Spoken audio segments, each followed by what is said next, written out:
This is the Ielts listening test. You will hear a number of different recordings, and you will have to answer questions on what you hear. There will be time for you to read the instructions and questions, and you will have a chance to check your work. All the recordings will be played once only. The test is in 4 parts. At the end of the test, you will be given 10 minutes to transfer your answers to the answer sheet. Now turn to Part 1. Part 1. Exam practice. Listening. You'll hear a woman calling LAVERTON Arts Centre for some information. First, you have some time to look at questions 1 to 6.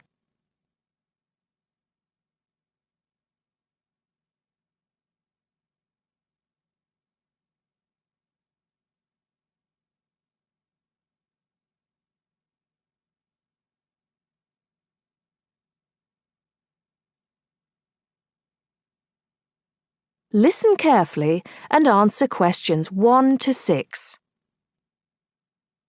LAVERTON Arts Centre. How can I help you? Hello. I've been to the Arts Centre a few times recently, and I understand you have this scheme for regular visitors. The Friends of LAVERTON Arts Centre. Yes, that's right. I wonder if you could tell me a little about it. I mean, how much it costs and what benefits it offers, things like that. Certainly. Well, first of all, the good news is that we've recently changed the scheme. It used to cost £15 a year, but now it's free.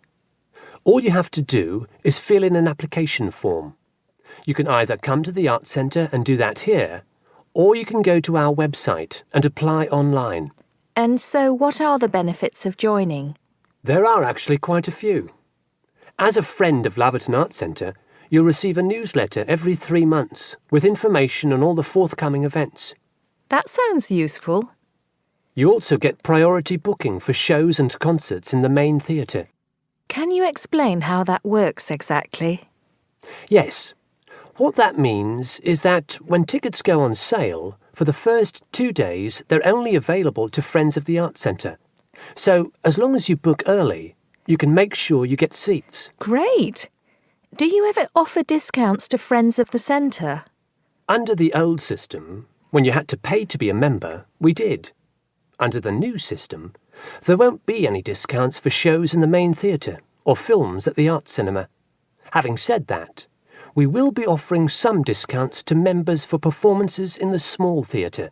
There'll be information about this in each issue of the newsletter. I suppose I can find that information online as well, can I? Absolutely. Actually, we're redoing our website at the moment. Right now, there actually isn't a special section for Friends of the Arts Centre on the website. Once the site's been redesigned, there will be. You'll be able to put in your username and password and enter a special section just for you. It sounds excellent. Are there any requirements, though? I mean, as a member, do I have to do anything? Yes, sorry, I forgot to mention that. There are no formal requirements at all, though obviously we have this scheme to encourage people to attend events here regularly. So we ask that you attend at least 4 events a year, whatever they are, if you possibly can. Nobody's going to count, though, and it's totally up to you. That sounds fair enough. Before you hear the rest of the conversation, you have some time to look at questions 7 to 10.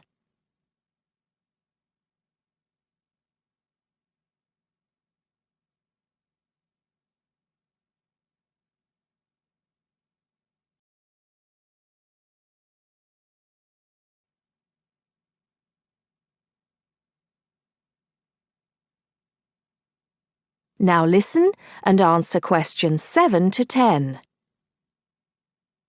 While you're here, we're actually conducting a short survey of people who phone up the Arts Centre. Would you mind if I asked you a few questions? It'll only take a couple of minutes. Sure, no problem. Thanks a lot.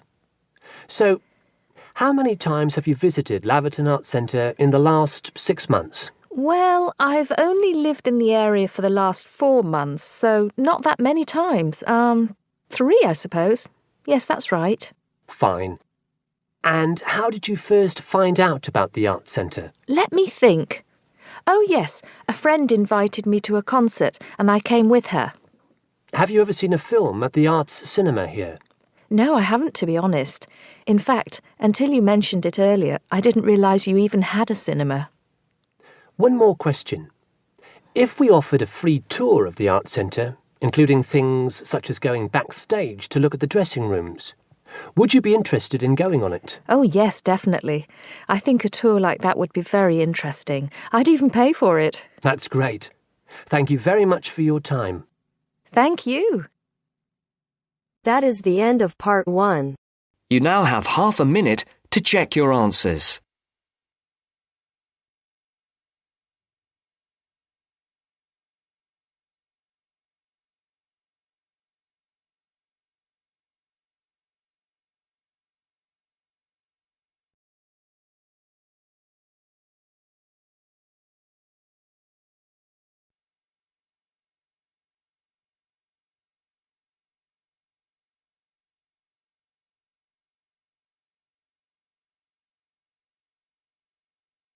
Now turns to part 2. Part 2. You will hear a guide giving instructions to a group of international students in Canada preparing for a whale watching trip. Before you hear the talk, you have some time to look at questions 11 to 16.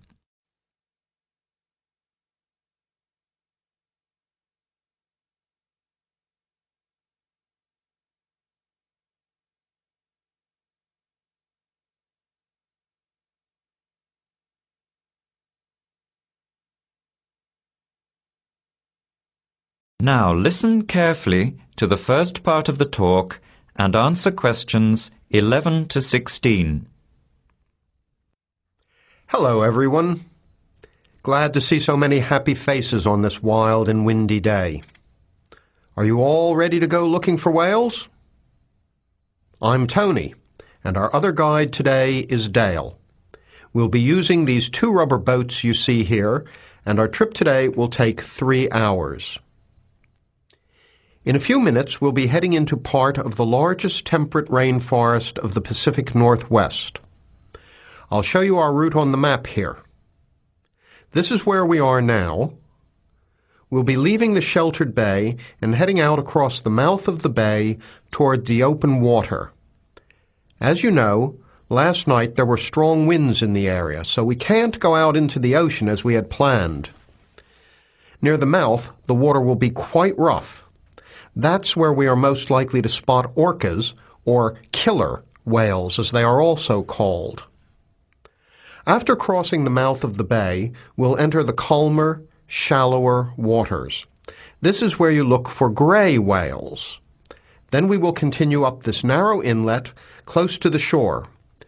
You will have a great view of giant fir and cedar trees that have never been logged. Here is the place to watch for wildlife. You are likely to see bears along the shore and eagles in the sky overhead. Right at the back of the inlet here are the hot springs where we will be stopping for an hour. You can have a soothing soak in bubbling hot water before the return trip. I'll tell you a little bit about the whales now because with the noise of the wind and the engine, you won't be able to hear much out there. As we head out in the boat, we will probably see dolphins first. They are a gray color and quite small, 1 to 2 meters long. They will swim right beside the boat, racing along and sometimes jumping out of the water just ahead of us. They swim very fast, and they are playful and curious. They're really fun to watch. The next ones we'll see are orcas, or killer whales, which are actually members of the dolphin family. They are 7 to 8 meters long, very fast, and they have sharp teeth. Some stay in these waters all year round. We identify them by the distinctive black and white color. They feed mainly on salmon in these waters, but the orca diet can include seabirds, seals, dolphins, and other mammals. They can be fierce hunters, and this is why they are called killer whales. We should start watching for them as soon as we get out toward open water. We're likely to spot the orcas from a considerable distance. Watch for the black and white marking and mist spouting from the blowholes on top of their heads. Just outside the inlet is where we will probably see gray whales. The grays are migratory. They pass through here twice a year, moving from far in the north where they feed to the warm southern waters where they breed. You are very lucky today because several have been reported in the area. Unlike the orcas, grays are solitary, except when you see a mother with a calf. The gray whales are much longer and heavier than the orcas, 14 meters long and weighing up to 30 tons. The gray whales are filter feeders, gathering tiny ghost shrimp from the sand at the bottom. We recognize grays from their tail fins because each one is different. Once we find the whales, we'll come up as close as we can safely. We are allowed to approach the whales no closer than 50 meters, but that feels pretty close when you are in the presence of animals this big. You'll see mist coming out of the blowholes when they breathe out, and you'll hear a loud hiss. If we are downwind, we might even be able to smell them, a strong, fishy smell. Before the talk continues, you have some time to look at questions 17 to 20.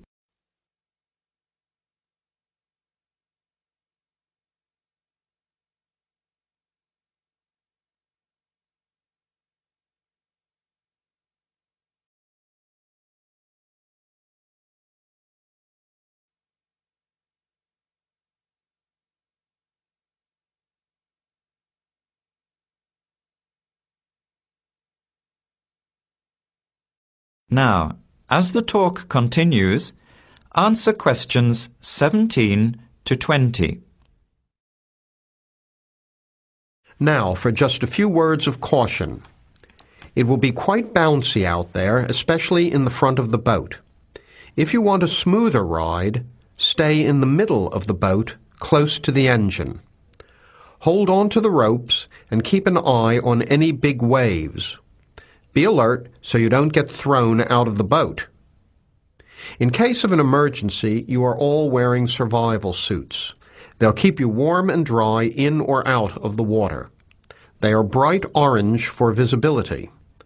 The water temperature is around 8 degrees. Without these suits, you would only last a few minutes in this cold water. With these suits, your survival time is increased dramatically. They will keep you upright in the water even if you can't swim. But we don't expect anybody to end up in the water, so don't worry. Now, are there any questions? I'm afraid of getting seasick. Right. I was just coming to that.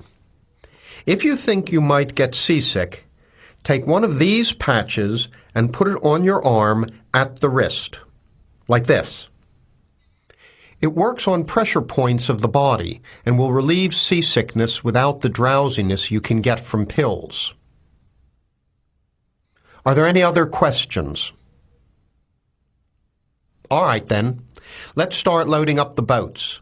We leave in 5 minutes. That is the end of part 2. You now have half a minute to check your answers.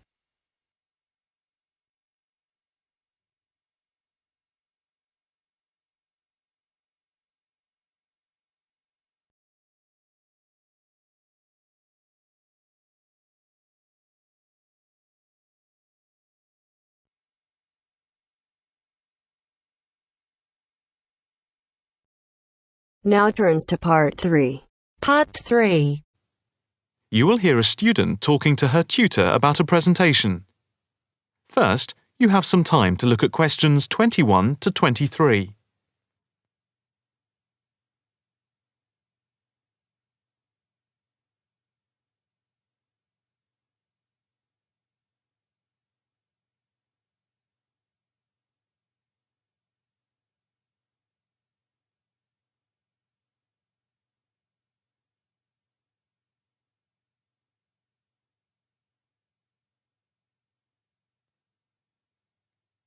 Now listen carefully and answer questions 21 to 23. Excuse me, Dr. Owen, Oh, hello, Karen. Have you got a few moments? Yeah, sure. How can I help you? Well, I've had difficulty finding data on the original question, and I was wondering if I could change my paper to Investment in Knowledge, comparing some European countries with the United States, and then with others throughout the world, including the OECD average. I found lots of data by way of graphs, etc. Where did you get the data from? From various sources, books and journals. How are you going to present the material? I am going to use the electronic whiteboard as suggested and do a blend of graphs, pictures, text and podcasts to illustrate my presentation. It sounds very impressive. Yes, let's hope the whiteboard works. But I'm also going to have a PowerPoint presentation for a backup, just to cover myself. A backup is a good idea, but it's a lot of work doing everything twice. It is, but at least I'll have experience of both. Before we talk about how to use the data I've selected, could you give me the names of a few websites I should look at for more specific background material? When you type in anything to do with knowledge, there are millions of sites listed. Before you hear the rest of the conversation, you have some time to look at questions 24 to 30.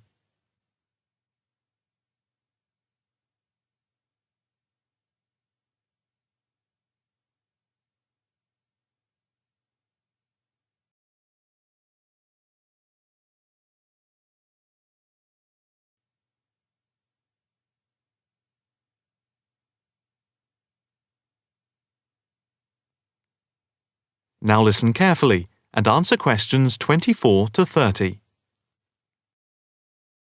Let's see. Oh, I'll print you off this list.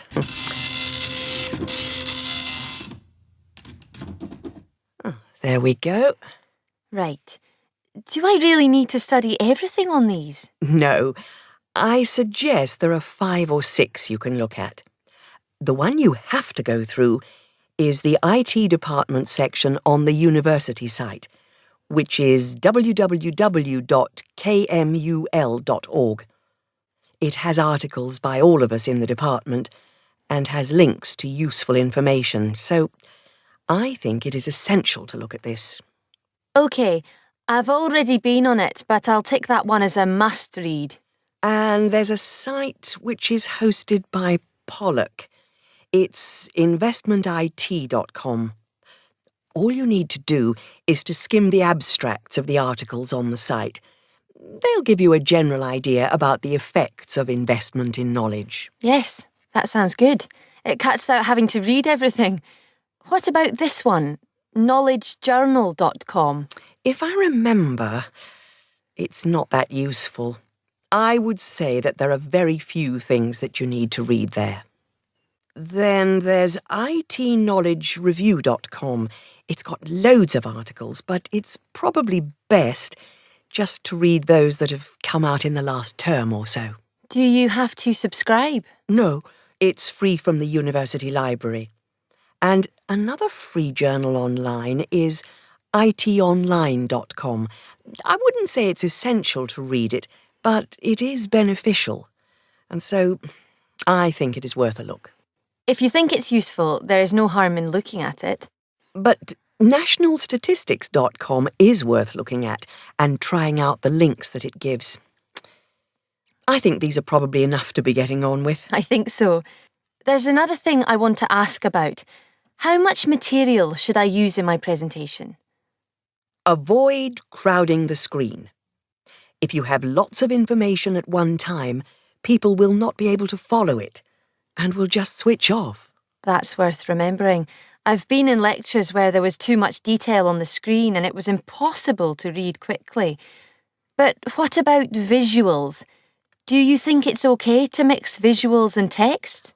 Visuals are very useful, but they must be relevant, or else people will get confused about what they mean and why they are there, and they won't pay attention to what you are saying. So be careful. From what I can see, you have the makings of a very good presentation. Thank you. That is the end of part 3. You now have half a minute to check your answers.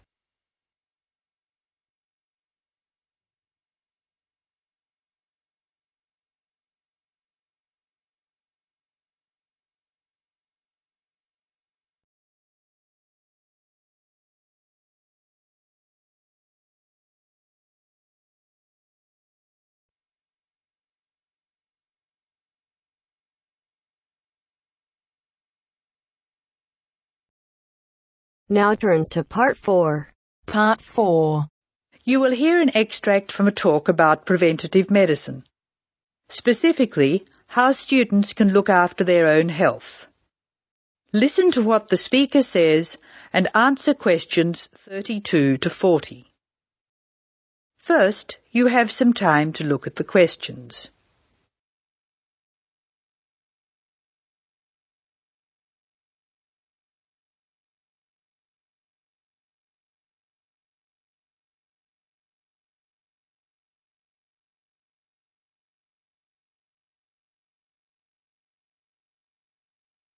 Now listen carefully and answer questions. Good morning. I'm Dr. Pat Parker, and I'm here to talk to you about preventative medicine in its widest and most personal aspects. In other words, I'm here to tell you how the patient should wrest control of their health away from the practitioners of medicine and take charge of their own medical destiny. I want to talk about staying out of the hands of the doctor. When the patient takes responsibility for her or his own health, and let's decide the patient is male for now, men are in fact more at risk than women anyway, when the patient takes over his own health regime, he must decide what he wants to do. The first thing, of course, is to give up the demon nicotine. Smoking is the worst threat to health, and it's self-inflicted damage. I have colleagues who are reluctant to treat smokers. If you want to stay well, stay off tobacco and smoking in all its manifestations. Our department has recently completed a survey of men's health. We looked at men in different age groups and occupations, and we came up with a disturbing insight. Young men, particularly working-class men, are at considerable risk of premature death because of their lifestyle. As a group, they have high risk factors. They drink too much alcohol, they smoke more heavily than any other group, their diet is frequently heavy in saturated fats, and they don't get enough exercise. We then did a smaller survey in which we looked at environmental factors which affect health. I had privately expected to find air or water pollution to be the biggest hazards, and they must not be ignored. However, the effects of the sun emerged as a threat which people simply do not take sufficiently seriously. Please remember that too much sunlight can cause permanent damage. Given this information, and the self-destructive things which people, particularly young men, are doing to themselves, one could be excused for feeling very depressed. However, I believe that a well-funded education campaign will help us improve public health standards and will be particularly valuable for young men. I'm an optimist. I see things improving, but only if we work very hard. In the second part of the talk, I want to consider different things that you as students can do to improve your fitness.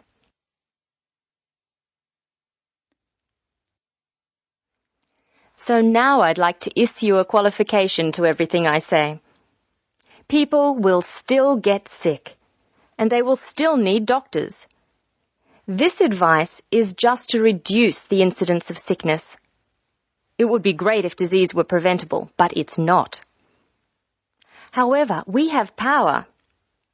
In the late 80s, the Surgeon General of the United States said that 53% of our illnesses could be avoided by healthy lifestyle choices. I now want to discuss these choices with you. You should try to make keeping fit fun. It's very hard to go out and do exercises by yourself. So it's wise to find a sport that you like and play it with other people. If you swim, you can consider scuba diving or snorkeling. If you jog, try to find a friend to go with.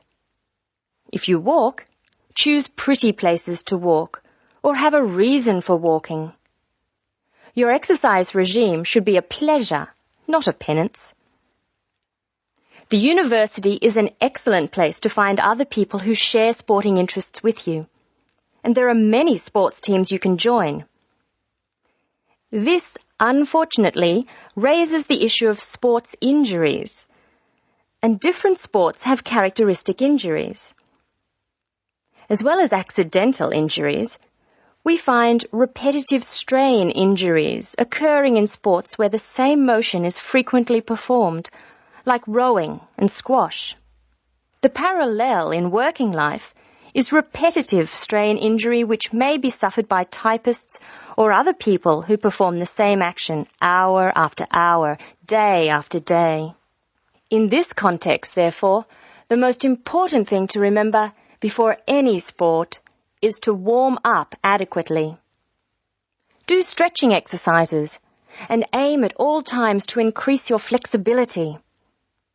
Be gentle with yourself and allow time to prepare for the game you have chosen to play. Don't be fooled by the term warm-up, by the way. It's every bit as important to do your warm-up exercises on a hot day as on a cool one. I think one of the most sensible and exciting developments in the reduction of injury is the recognition that all sports can borrow from each other. Many sports programs are now encouraging players to use cross-training techniques. That is, to borrow training techniques from other sports. Boxers have been using cross-training for years, building up stamina by doing road work and weight training while honing their skills and reflexes. Other sports, which require a high level of eye-hand coordination, are following this trend. So, you see table tennis players running and jogging to improve their performance, and footballers doing flexibility exercises, which can help them control the ball better. All of these results are good, but the general sense of well-being is best, and is accessible to us all, from trained athletes to people who will never run 100 meters in less than 15 seconds. Good health is not only for those who will achieve athletic greatness. That is the end of part 4. You now have half a minute to check your answers.